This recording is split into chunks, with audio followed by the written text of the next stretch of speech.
Education is still perceived as a privilege. I see it as an entitlement. I believe that education is a civil right, always has been. It's a right, a privilege, yes, for sure, but guess what? It's what makes you who you are. The Education as a Civil Rights Initiative is a call for action. As educators, when we get students into class, we have to continually promote the fact that, look, the education is your right, but at the same time, we have to push, more importantly, the responsibility that comes along with this right. I look at my grandparents and I think to myself, like, it was a time and a point where they couldn't do what I can do. They couldn't just get on any bus and sit anywhere. They couldn't go to school. The only way that I was going to make it in this world was through education. It was just ingrained in all of us that you did not have a choice, that you had to go through the educational process.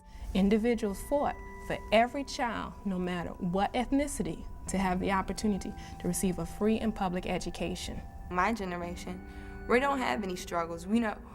We're fighting each other. We're not fighting for a greater cause. We're not fighting with each other for a greater cause. We're fighting against each other.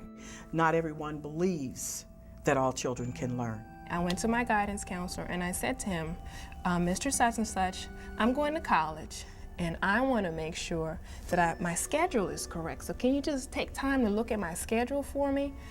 And he said, well, you're in and you need to take, we had a vocational department within the building. So you need to go down to the vocational school and decide what training you're going to use, because ends don't go to college. And I'm going to use the word Negro, but that's not how he said it. And the first reaction was shock and disbelief. But then the final reaction was just disappointment. If you don't believe these children can achieve, you should not be teaching them. It's the responsibility of our African American parents to be the cheerleader, the advocate for their own children. Unfortunately, I think some of my current students don't have that mother who's doing it or that father who's doing it, so we have to find someone else to do it. I'd say to the young man or young lady, let me tell you my story. He's got to know that not just in mere words, you are my future. I gotta show him that you are the most essential part of our lives today. John Bowen, a young man that I met when I was a 7th grader at Solano Junior High School in Vallejo, California, took me under his wing, and he was my basketball coach and he became my mentor. I know to do right because I get in trouble with my mom, and that would not be good. And you can't tell me about, being a single parent, because at the end of the day, he doesn't care. He can't read. When it came time to graduate from high school, he didn't just tell me about college. He actually put me in his car and drove me to California State University, Hayward, had me to apply there, helped me with the financial aid. We really have to have teachers and principals in the school programs who reinforce that hope and that self-confidence on a daily basis.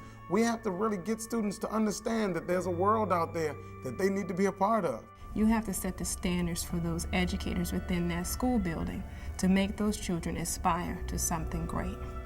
It all boils down to hope, having high expectations for kids, giving them support that they need to make it happen, and following through, making people accountable. I'm just looking to do social work and affect lives and change things and change the world, I guess. And education cannot be just a privilege. It has to be a civil right.